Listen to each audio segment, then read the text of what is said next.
There's a proverb that says behind every great man is a great woman. That is certainly true of SpaceX. Elon Musk may be the most recognizable face of his aerospace company, but his right-hand woman is Gwynne Shotwell. Hi, everybody. Shotwell is the president and chief operating officer of SpaceX. She manages the day-to-day operations and the growth of the firm. In other words, she's in charge of selling rockets and dealing with Elon Musk. Unlike a lot of SpaceX employees who grew up fascinated by rockets, she wasn't. When she was 5 and her neurosurgeon father gathered the family around a TV to watch the Apollo 11 moon landing, she found it boring. She wasn't interested in space at the time. She didn't watch Star Trek as a kid. Still, fate somehow put her on a path that led to SpaceX. Shotwell grew up in Libertyville, Illinois, a small town north of Chicago, the middle child of 2 sisters. She had a mechanical mind. In the 3rd grade, she asked her mom how car engines worked, so her mother, an artist, bought her a book about cars. In high school, she was a cheerleader and played varsity basketball, but wasn't sure what she wanted to do after graduating. Her mom wanted Gwynne to be an engineer and dragged her to a women's engineering event which would change the course of her life. While there, Shotwell admired the female mechanical engineer on the panel and the beautiful suit she wore. I loved her suit. And not a joke, I'm not exaggerating. The years have not changed this story. I asked her about her suit and what she did, and she owned her own company. She really inspired me, and that day, I said, okay, Mom, you can get off my back. I will be a mechanical engineer. Shotwell didn't have to look far to find a great school. A half-hour's drive from her hometown was Northwestern University. It was the only school she applied to. She chose Northwestern because it was strong in disciplines in addition to engineering, which suited her because she didn't want to be seen as a nerd. Little did she know how cool geeks would become. Shotwell was one of only 3 women out of 36 mechanical engineering undergrads, but she said she never had any issues being in what was still largely considered a man's world. She did have a problem landing an internship one summer at a heating, ventilation, and air conditioning design company. The boss was impressed with her resume, but when he spoke to her over the phone for the first time, this is how she said the conversation went, as published in Northwestern University's magazine.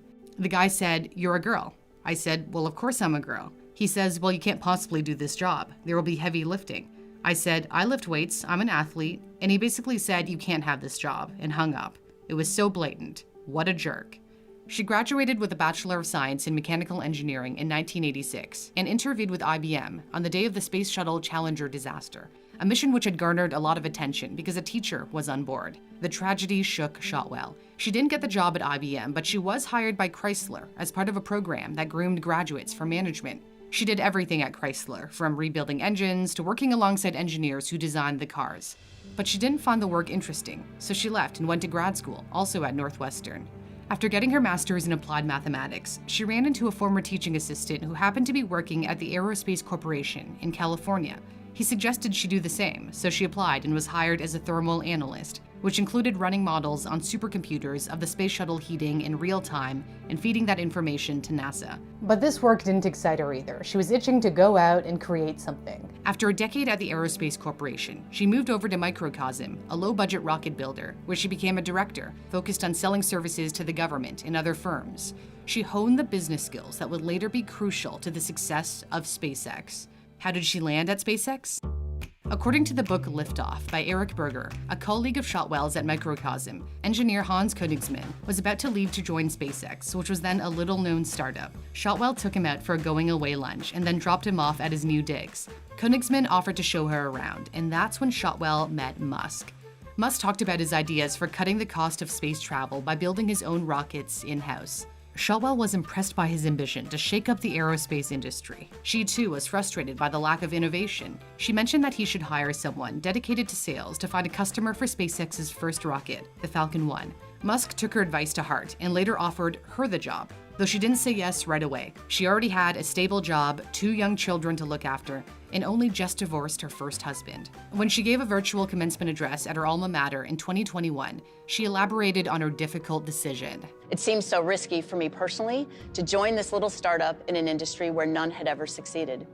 At the time, I was a part-time single mother, and this was just too far out of my comfort zone. I was driving on the freeway here in LA when it finally hit me. I was being a total idiot. Who cares if I tried this job and either I failed or the company failed?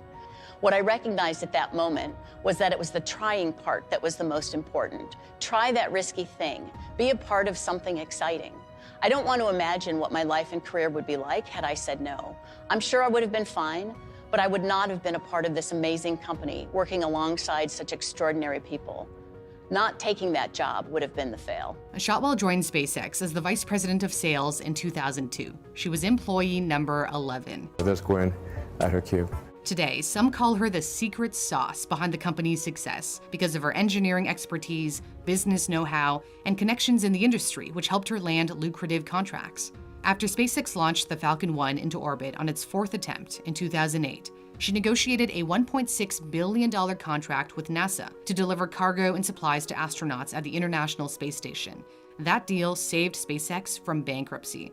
And in 2013, she was reportedly instrumental in securing a 20-year lease of Launch Pad 39A at the Kennedy Space Center, the historic launch pad previously used by the Apollo moon missions and space shuttle flights. Despite her success at the right hand of Musk, it's not easy working for him, as some former employees at his other company, Tesla, have attested. An ex-manager there told Business Insider, "It's a culture in which if you don't have a solution to a problem, and you don't have that problem resolved within a few days or a week or two, you're gone. So it's better to keep your mouth shut." On the other hand, Shotwell believes Musk actually drives you to do your best work, saying at a TED conference, "When Elon says something, you have to pause and not immediately blurt out, 'Well, that's impossible,' or 'There's no way we're gonna do that.' So you zip it, think about it, and you find ways to get that done." Godspeed, Spot and Dog! SpaceX was the first private company to transport American astronauts to the ISS.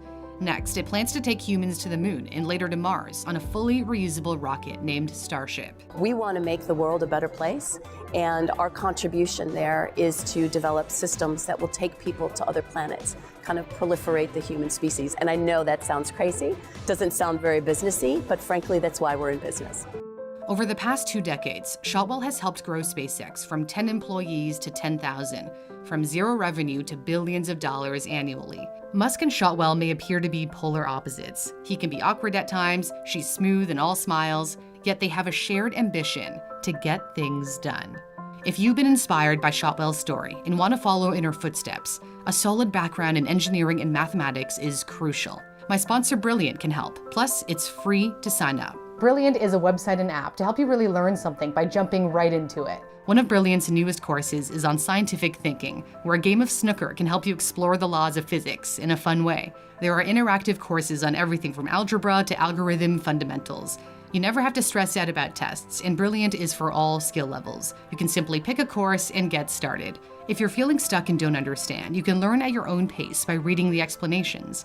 Again, it's free to sign up for Brilliant if you use the link in my description, brilliant.org/newsthink.